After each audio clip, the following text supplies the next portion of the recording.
MEA, Masyarakat Ekonomi ASEAN.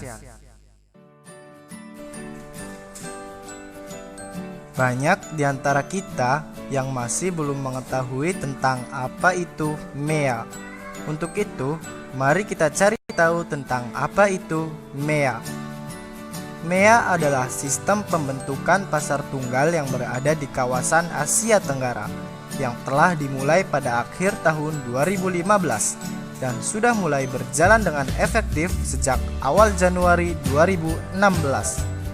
Nantinya, suatu negara bebas menjual belikan barang dan jasa dengan mudah seluruh negara-negara di kawasan Asia Tenggara.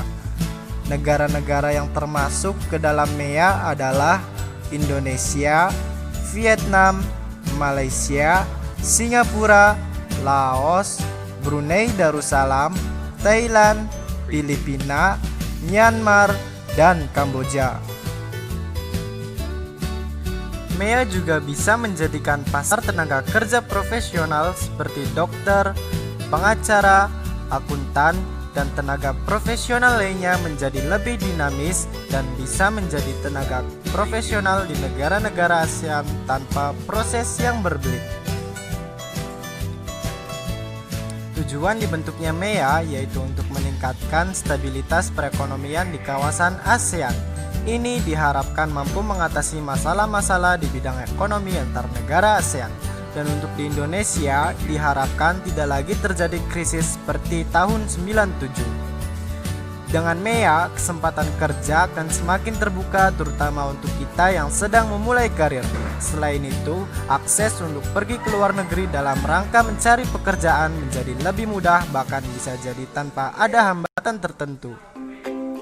Tapi, persaingan di bursa tenaga kerja akan semakin meningkat setelah pemberlakuan MEA pada akhir tahun 2015. Ini akan mempengaruhi banyak orang, terutama pekerja yang berkecimpung pada sektor keahlian khusus. Bagi Indonesia sendiri, MEA akan menjadi kesempatan yang baik karena hambatan perdagangan akan cenderung berkurang bahkan menjadi tidak ada. Keuntungan besar bagi negara Indonesia ada pada sumber daya alam yang sangat melimpah untuk mengekspor ke negara-negara di Asia Tenggara. Dengan hadirnya ajang MEA ini, Indonesia memiliki peluang yang sangat besar untuk memperoleh keuntungan. Menurut Lembaga Penelitian, Pengembangan, dan Pengkajian Ekonomi, Kamar Dagang dan Industri, jika Indonesia telah memasuki MEA, maka akan ada dampak negatif dan positif.